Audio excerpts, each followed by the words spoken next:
مفتی و قاضی حضرت مولانا مفتی نظام الدین صاحب قاسمی دامت برکاتہم، محتمم الجامعہ مرکز العلوم۔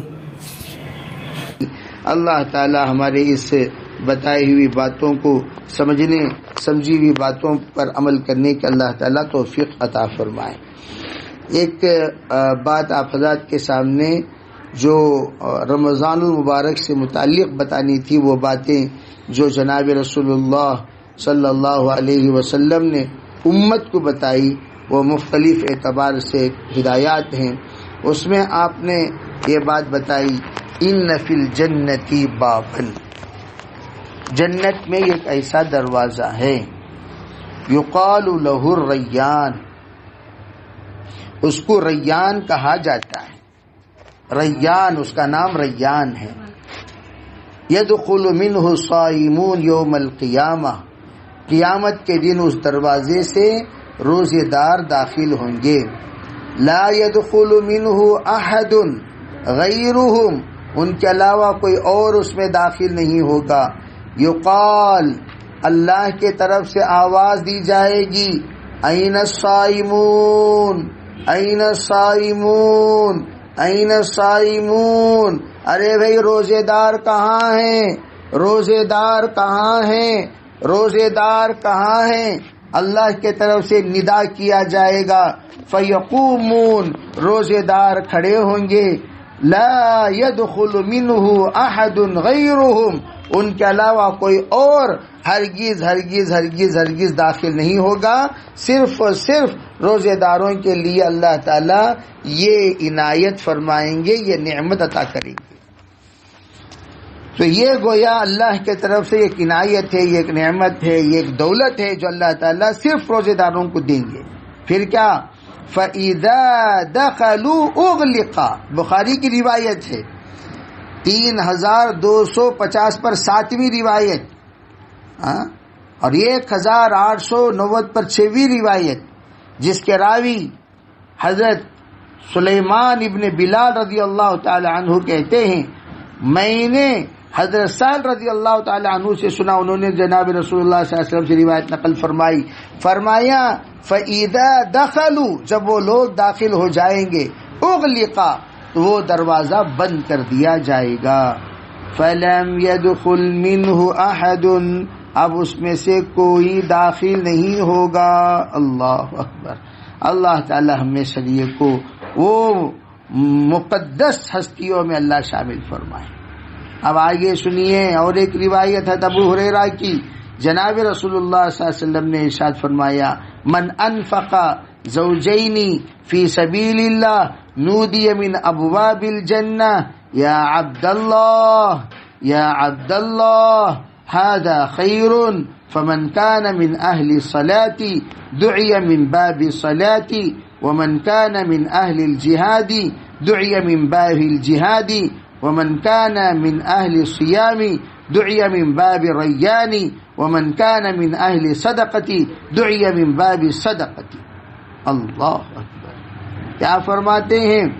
فرمایا جو بھی دو چیز اللہ کے راستے میں خرچ کرتا ہے، اسے علماء کیا فرماتے ہیں؟ صدقہ دیے تو بھی 2 روپے دینا، 2 روپے دینا، خالی 1 روپے نہیں، 2 روزن بولے تو 2 روپے، 2 کھجور دینا، 1 کھجور کیا مطلب 2 کھجور دینا، وہ اس کی عادت ڈال، ایک دینے سے بھی صدقہ قبول تو ہو جائے گا، لیکن فضیلت اسے ملے گی جو 2 دے، 2 دے، 2 دے۔ ومن انفق زوجین، بعض نے کیا فرمایا؟ زوجین سے مراد کیا؟ اللہ کے راستے میں کوئی بکرا دینا چاہے، ساتھ میں بکری بھی دے دے، بکرا بکری جوڑا دے دے، اگر کوئی مرغی دینا چاہے مرغا بھی دے دے۔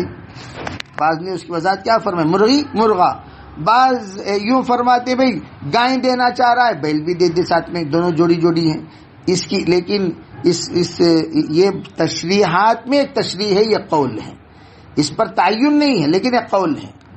انڈا دے رہے ہیں تو 2 انڈے دیں، 2 انڈا دیں تو صدقے میں، تاکہ روٹی دے رہے ہیں، چنانچہ میں یہ سمجھتا ہوں ایک عرصے دراز سے 2 روٹی صدقہ کرنے کا ایک مزاج ہے پرانی خواتین کا. پرانی 2 روٹی مسجد کے باہر جا کر، ہم لوگوں کی یاد ہے ہمارے بچپن میں 2 روٹی انڈے کے ساتھ لے جا کر ہم لوگ مسجد کے باہر غربا کو تقسیم کر کے لاتے تھے. ہمارے والدہ محترمہ بنا کر دیتی تھیں، ہم جا کر فقیروں کو تقسیم کرتے تھے تو 2 روٹی ہوا کرتی تھی. تو یہ جو 2 روٹی دے دو، فقیر بھی اسی طرح پرانے زمانے میں مانگا کرتے تھے، 2 روٹی دے دو، 2 روٹی کا سوال ہے. 1 روٹی کا سوال ہے کوئی بھی نہیں بولتا تھا، 2 روٹی کا سوال ہے. تو یہ بھی حدیث پاک میں ایک اشارہ مل رہا ہے. اللہ کرے کہ ہم لوگوں کو اللہ صدقے رمضان مبارک میں خوب صدقہ کرنے کا اللہ توفیق عطا فرمائے. فرمایا جو 2 عنایت فرمائے اللہ کے راستے میں، اللہ جنت کے دن اسے بلائے گا ابواب الجنہ میں کھڑے ہو کر، جنت کے دروازے کے پاس پکارنے والا پکارے گا، او اللہ کے بندے، او اللہ کے بندے. جب پکارے گا وہ اللہ کے بندے، وہ 2 صدقہ کرنے والے وہ سب کے سب اللہ کے پاس پہنچ جائے گے. بعض علماء نے ایک عجیب بات کہی، جس کے 2 بچے انتقال ہو جائے وہ بھی اس خوش نصیبی میں شامل ہو جاتا ہے. گویا وہ بھی اللہ کے نام پر کیا کر دیا، صبر کر لیا اس نے بے صدقہ. بلکہ علماء فرماتے ہیں صدقات میں یہ بھی شامل ہیں، اگر کسی نے کہا نصیحت کرو تو 2 باتیں نصیحت فرما دی، 1 بات نہیں 2 بات. چنانچہ کلمتانی خود اللہ کے رسول علیہ الصلوۃ والسلام نے بہت ساری باتیں، آپ اکثر دیکھو گے آپ نے 2 باتوں کی نصیحت فرمائی ہیں. تو کلمتان حبیبتان للرحمن ثقیلتان فی المیزان، حبیبتان للرحمن سبحان اللہ بحمدہ سبحان اللہ العظیم. تو 2 باتیں ہیں، تو 2 چیزیں. چنانچہ کلمے بھی تو 2 جز ہیں، لا الہ الا اللہ محمد رسول اللہ، اور قرآن پاک بھی، قرآن و حدیث 2 جز ہیں. اس لیے ہم نے سوچا کہ قرآن بھی سنا دیا جائے آپ کے سامنے اور حدیث بھی بتا دی جائے، تاکہ اللہ کا بھی حق ادا ہو جائے، رسول کا بھی حق ادا ہو جائے. چنانچہ یہاں پر کیا فرمایا، جنت کے دروازے پر کھڑے ہو کر اللہ تعالیٰ یہ آواز دے گا، بخاری شریف کی روایت ہے، یا عبداللہ، فرشتے آواز دیں گے، یا عبداللہ ھذا خیر، یہ جو کام تو نے 2 دینے کی جو مزاج اور عادت ڈالی، فرمائی یہ بہت اچھا کیا جو کچھ تو نے کیا. فرمایا جو اہل صلاۃ میں سے ہوگا اسے باب الصلاۃ، جو جنت کا دروازہ ہے وہاں پر آواز دی جائے گی. ومن کان من اہل الجہاد، جو جہادی ہوگا، جو اللہ کے راستے میں مجاہدہ کرتا رہے گا، جہاد لڑتا رہے گا، اللہ کے احکام پر جہاد میں عمل کرتا رہے گا، دعی من باب الجہاد، باب الجہاد سے اسے آواز دے کر بلایا جائے گا.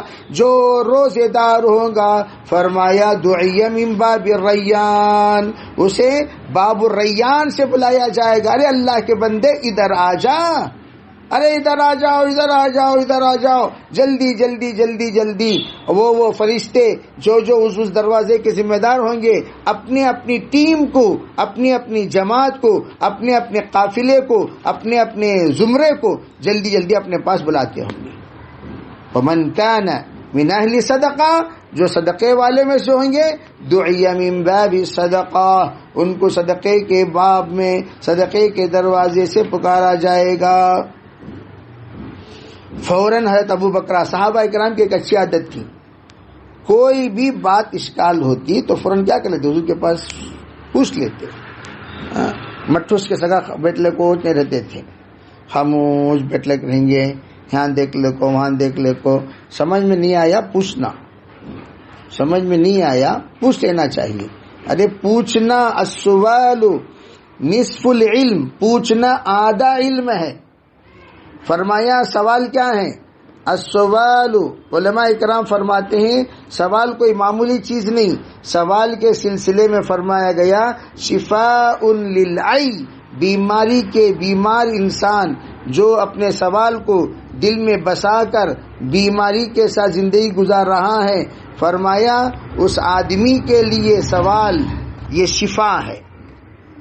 سوال کر لینے سے دل کے اندر کا وسوسہ، دل کے اندر کی بیماری، معاشرے کی بیماری، معاملات کی بیماری، اخلاق کی بیماری، عبادات کی بیماری، احکام کی بیماری، اعمال کی بیماری، پورے بیماریاں دور ہو جاتی ہیں. کس سے؟ سوال کرنے سے. چنانچہ سوال کیا صحابہ اکرام، اور آپ کو یہ بات معلوم ہونی چاہیے، سوال ہی سے صحابہ اکرام نے آدھے سے زیادہ دین امت کو عطا کیا، آدھے سے زیادہ فہم امت کو عطا کیا، آدھے سے زیادہ نصف العلم میں علماء نے اس کی وضاحت یہ بھی فرمائی کہ سوال ہی سے آدھا دین ہمیں ملا ہے۔ سوال اگر نہ ہوتا، صحابہ کا سوال نہ ہوتا، دین کہاں سے ملتا؟ ارے صحابہ سوال پر سوال، سوال پر سوال، سوال پر سوال کرتے رہتے تھے۔ چنانچہ فوراً ابو بکرہ نے سوال کیا حضور صلی اللہ علیہ وسلم سے، بی ابی و امی یا رسول اللہ، حضور میرے ماں باپ آپ پر قربان ہو، ما علی من دعی من تلک الابواب من ضرورہ فہل یدعا احد من تلک الابواب کلیہا، فرمایا اللہ کے رسول ابو بکر صدیق نے سوال کیا، فرمایا حضور اس آدمی کا کیا حال ہوگا جو تمام دروازوں سے پکارا جائے؟ کیا کوئی انسان ایسا بھی ہے جو تمام دروازے والے ارے ادھر آ جاؤ ادھر آ جاؤ، جیسے بعض معزز مہمان ہوتے ہیں تو ان کو ہر دسترخوان والا یوں چاہتا ہے کہ میرے دسترخوان پر بیٹھ جائے۔ جیسے مدینہ منورہ میں دیکھا گیا کہ مدینہ منورہ میں کئی دسترخوانے بچتی ہیں ہر صف میں، تو ہر ایک کوئی معزز مہمان اللہ کا بندہ کوئی آتا ہے پورے دسترخوان والے آپ کو بلاتی ہیں۔ تو اس طرح کچھ معزز مہمان ہوں گے حشر کے میدان میں کہ جن کو ہر دروازے والے بلائیں گے۔ پوچھا حضور ویسا کوئی ہوگا؟ فرمایا حضور علیہ الصلوۃ والسلام نے حضرت ابو بکر صدیق رضی اللہ تعالی عنہ کے اس سوال کو سن کر آپ نے فرمایا نعم ہاں ابو بکر وارجو ان تکون منہم، میں یہ امید کرتا ہوں کہ اس خوش نصیب بندوں میں تم بھی ہوگے۔ منہم والا جملہ یہ بتا رہا ہے خالی صدیق اکبر ہی نہیں ہوں گے، اور بھی بہت سارے ہوں گے، لیکن ان میں نمایاں جو ہوں گے وہ آپ ہوں گے جن کو ہر دروازے سے بلایا جائے گا۔ منہم سے اللہ کے رسول علیہ السلام بتا دیے یہ بہت سارے خوش نصیب ہوں گے جن کو ہر دروازے سے انشاءاللہ بلایا جائے گا۔ اس لیے اکابر کہتے ہیں ہر نیکی کیا کرو، ہر کام کیا کرو، ہر اچھائی کیا کرو، کسی بھی اچھائی پر اکتفا مت کرو، کسی بھی یہ کچھ کام کر لے بیٹھ جانا نہیں، صدقہ بھی کرنا، زکوٰۃ بھی دینا، حج بھی کرنا، لوگوں کے ساتھ اچھا سلوک بھی کرنا، الجھے ہوئے معاملے کو سلجھانا، مسائل حل کرنا، سیکھنا سکھانا، ان کو اچھی بات سکھانا، ان کی اچھی عادت سکھانا۔ بعض مرتبہ اچھا کرنے جا کو ہمیں ٹھکا لیتی دوسروں کے سامنے، لیکن یہ جو ہو رہا ہے اس پر بھی ثواب ملے گا۔ بعض لوگ کہتے ہیں کیا ضرورت بھائی دوسروں کی باتیں سن لے کو، ہمیں لوگ آخر کا کام کرنا بول کو چھوڑو بھائی، انہوں جانے ان کی آخرت جانے، ہمیں جانے ہماری آخرت جانے، ہم لوگ اپنا کام کریں گے، انہوں لوگ ان کا کام کریں گے۔ ایسی بات نہیں، اگر ہم نہیں کریں گے کون کرے گا؟ سب لوگ یہی سوچ کر بیٹھ جائیں انہیں برا بھلا بولے گا، انہیں برا بھلا کہے گا، وہ سب سننے کی سکت ہمارے اندر نہیں ہے، ارے ہم لوگ بنداس جیئیں گے۔ ارے بھائی کوئی نہ کوئی اللہ کا بندہ اس شرمندگی کو اٹھا کر جینے پر اللہ رب العزت کیا مقام دیں گے، کیا مرتبہ دیں گے، اس سے کیا معلوم؟ کوئی نہ کوئی ہو۔ اگر صحابہ اکرام میں بعض ایسا سوچ کر بیٹھ جاتے تو ان کے بہت ساری فضیلتوں سے ہم محروم ہو جاتے۔ تو اس لیے الحمدللہ ہر کام اللہ کے پاس پسندیدہ کام ہے۔ اللہ تعالی ہمارے ہر ایک کے معاملات میں اپنی مدد شامل حال فرمائے، ہر طرح کے خیر اللہ تعالی مقدر فرمائے۔